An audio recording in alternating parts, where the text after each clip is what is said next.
মাঘের শেষ দিকে ব্রাহ্মণবাড়িয়ায় অনুষ্ঠিত হলো গ্রাম বাংলার ঐতিহ্যবাহী পিঠা উৎসব। বুধবার সকাল থেকে ব্রাহ্মণবাড়িয়া সরকারি কলেজ মাঠে বসে পিঠার আসর। বাহারি সব নাম আর স্বাদের পিঠার মমগন্ধ আকৃষ্ট করে ক্রেতাদের।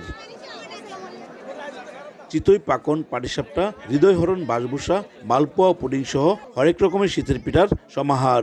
চলগুলোতে পিঠাপ্রেমীদের ব্যাপক ভিড়। আড্ডার ফাঁকে পিঠা স্বাদ নিয়ে তারা অনেকটাই খুশি।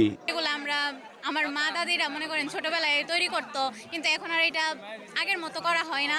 তো অনেকদিন পরে এগুলো দেখতে পাচ্ছি, তো সবাই খাইতে আসছি, ঘুরতে আসছি, ভালো লাগছে। এগুলো পিঠা দেখতে পাচ্ছি, আবার খেতেও পারবো এসব। আবার এটা উৎসবে আমরা ভাই বাদার এবং বন্ধু বান্ধব সবাই উপস্থিত হয়েছি। এই উৎসবে এসে আমরা বিভিন্ন রকমের পিঠা দেখলাম। কিছু পিঠা আমরা নতুনও দেখেছি, যেগুলো আমরা পূর্বে কখনো দেখি নাই বা যেগুলোর সাথে আমরা পরিচিত ছিলাম না। গ্রামীণ ঐতিহ্য, আমাদের মা চাচিরা যে ধরনের পিঠাগুলো বানাইতো, ওই পিঠাগুলো এখন হারিয়ে যাচ্ছে। তারা এখন এই যে ফাস্টফুড জাতীয় খাবারের দিকে আকৃষ্ট হচ্ছে, যার কারণে আমরা এই পিঠা উৎসবের মাধ্যমে তাদেরকে আবার পুরনো ঐতিহ্য ফিরিয়ে আনার চেষ্টা করি। অর্ধেক পাউডারে দ্বিগুণ উজ্জ্বলতা। নতুন রিন অ্যাডভান্সড অর্ধেক পাউডারে দ্বিগুণ উজ্জ্বলতা। আমরা দেখতে পাই যে শহরে তেমন মানুষ এখন আর পিঠা তেমন খায় না, বা ঘরে ঘরে গ্রামের মতো পিঠা হয় না।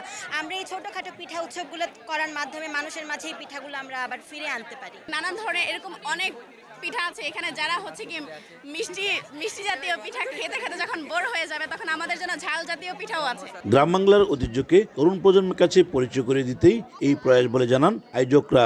কারণ উৎসবের যে আয়োজন, এটার একটা কম্পোনেন্ট বা একটা অংশ হচ্ছে আমাদের আজকের এই পিঠা উৎসব। তো এই পিঠা উৎসব আসলে আমরা একটা উৎসব, আমি শুধু এটাকে একটা উৎসব হিসেবে দেখতে চাই না। এই উৎসবের সাথে একটা লোকজ সম্পৃক্ততা আছে, এবং আমাদের তরুণরা এই লোকজ সংস্কৃতির সাথে আবারও নতুন করে নিজেদেরকে পরিচয় করিয়ে নেবে এবং ওই লোকজ সংস্কৃতির আলোকে নিজেদেরকে বিকশিত করবে।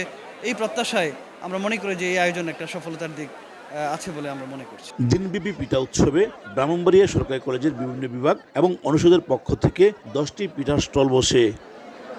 উজ্জ্বল চক্রবর্তী, সময় সংবাদ, ব্রাহ্মণবাড়িয়া।